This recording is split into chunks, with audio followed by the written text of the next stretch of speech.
सोचिए कि इंसान जो रोज की कमाई से अपने परिवार का पेट पालता है, जिसे 2 वक्त की रोटी के लिए बड़ी मशक्कत करनी पड़ती है, आयकर विभाग से अचानक उसे सरकार से एक नोटिस मिलता है 6 करोड़ रुपए का जीएसटी चुकाने का। जी हाँ, अंडे का ठेला लगाने वाले शख्स को करोड़ों का टैक्स भरने का फरमान सुना दिया गया है।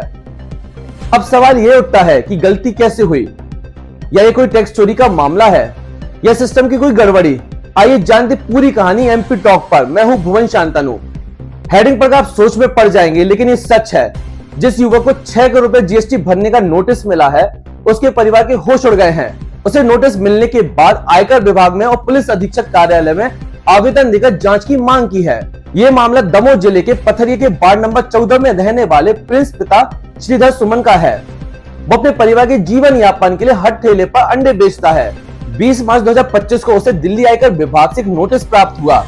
उसके बाद से पूरा परिवार परेशान है। 6 करोड़ रुपए की राशि के साथ उस नोटिस में जो भी लिखा है, उसे जानकर उसकी रातों की नींद उड़ी हुई है। दरअसल आयकर विभाग की तरफ से जो नोटिस प्रिंस सुमन के पास पहुंचा है, उसमें से दिल्ली में रजिस्टर्ड कंपनी का मालिक बताया गया है और उसके द्वारा की गई करीब 50 करोड़ रुपए के कारोबार के बदले में 6 करोड़ रुपए का जीएसटी भुगतान नहीं किया गया, जिसे चुकाने के लिए उसे नोटिस भेजा गया है। आयकर विभाग के नोटिस में कहा गया है 2022 में प्रिंस इंटरप्राइजेस नाम से दिल्ली में एक फर्म रजिस्टर्ड की गई है। इस कंपनी वित्तीय वर्ष 2022-23 में चमड़ा, लकड़ी, लोहे से जुड़े हुए सामान का कारोबार किया है, जिसके बदले कंपनी ने 50 करोड़ रुपए का लेन देन किया है। इसमें लगने वाली जीएसटी नहीं चुकाई गई है, इसलिए उसे 6 करोड़ रुपए का जीएसटी चुकाने का नोटिस दिया गया है। आयकर विभाग ने जो नोटिस भेजा है, उसमें प्रिंस से 49 करोड़ 24,57,217 रुपए के वित्तीय लेन देन का हिसाब मांगा गया है। आयकर अधिनियम 1961 की धारा 133(6) के अंतर्गत दी गई नोटिस में वित्तीय वर्ष 2022-23 के आईटीआर और व्यवसाय के साल भर के स्टेटमेंट की मांग की है और खरीदी बिक्री की जानकारी मांगी गई है। नोटिस मिलने के बाद से प्रिंस और उसका परिवार परेशान है, क्योंकि नोटिस रजिस्टर्ड डाक से आया था जो प्रिंस ने ले लिया। फिर उसने एक वकील से संपर्क साधा।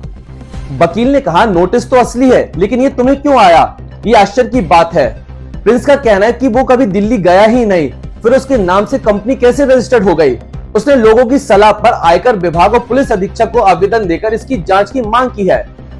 हमारे बालक के ऊपर जो नोटिस आया है, उस नोटिस में लगभग 60 करोड़ का लेन देन दर्शाया गया, जो दिल्ली में कंपनी खोली गई उसके द्वारा लेन देन किया गया लगभग 22 में, और 22 के बाद में उसको कंपनी को बंद कर दी।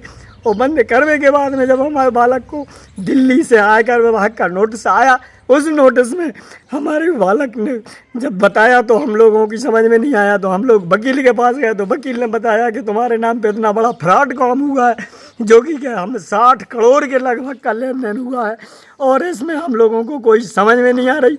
और अगर कोई इसमें गवर्नमेंट ने न्याय की जांच करके न्याय कदम नहीं उठाओ, तो हम लोगों को 10 परिवार का सदस्यों का परिवार है, इसमें हम लोगों को मरना निश्चित हो जाएगा, क्योंकि इतना हम जीएसटी कहाँ से भरेंगे? इतना 60 लाख के लगभग करीब 50 लाख के लगभग वकील साहब बता रहे थे कि बहुत बड़ा फ्रॉड काम है, इतना बड़ा जीएसटी भरना पड़ेगा, लगभग 50 लाख के लगभग आ रहा हो समथिंग।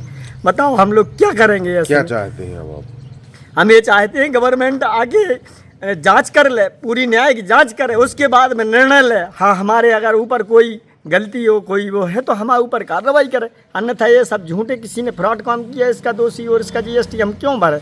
कहाँ से भरेंगे हम? क्या नाम है आपका? कहाँ? हमारा नाम श्रीधर सुमन। हम 3 बार के पार्षद रहे। अब जनप्रतिनिधि हम नहीं चाहते हैं कोई किसी प्रकार का कहीं से हमारा जनता में ब्लेम लगे हमारे ऊपर, कहीं से कोई लांछन लगे हमारे ऊपर, कहीं से कोई कीचड़ उछले। लेकिन गवर्नमेंट ने इतना बड़ा मतलब वो कर दिया, कहीं से आयकर विभाग ने इतना नोटिस बगैर सोचे समझे और हमारे ऊपर नोटिस दे दिया। हमारा लड़का और सब हम लोग मरने की कगार में हैं। क्या समस्या है आपकी? मेरे पास 18 तारीख को इनकम टैक्स डिपार्टमेंट का नोटिस आया था, तो मैंने उसको खोला तो देखा, फिर पता चला, तो उसके बाद मैं वकील साहब के गया, तो वकील साहब ने पूरी जानकारी निकाली, तो उन्होंने बताया कि तुम्हारे नाम से दिल्ली में रोड कंपनी चल रही है, जिसमें कम से कम 49 करोड़ का घोटाला हुआ है। तो उस वजह से इनकम टैक्स का वो आया, तो वकील साहब ने फिर बताया पूरी जानकारी, तो हम लोग फिर रिपोर्ट करने गए, फिर एसपी साहब के भी गए, उनको भी बताया सब। और मैं गरीब आदमी हूँ साहब, इतना पैसा कहाँ से क्या करूँगा, और कभी दिल्ली गया ही नहीं, दिल्ली आज तक नहीं गया मैं कभी। क्या चाहते हैं आप? मैं चाहता हूँ शासन से मुझे इंसाफ मिले, न्याय की जांच हो। क्या नाम है आपका, कहाँ मेरा- के रहने वाले हैं? प्रिंस सुमन नाम है मेरा, मैं वार्ड नंबर 14 में रहता हूँ।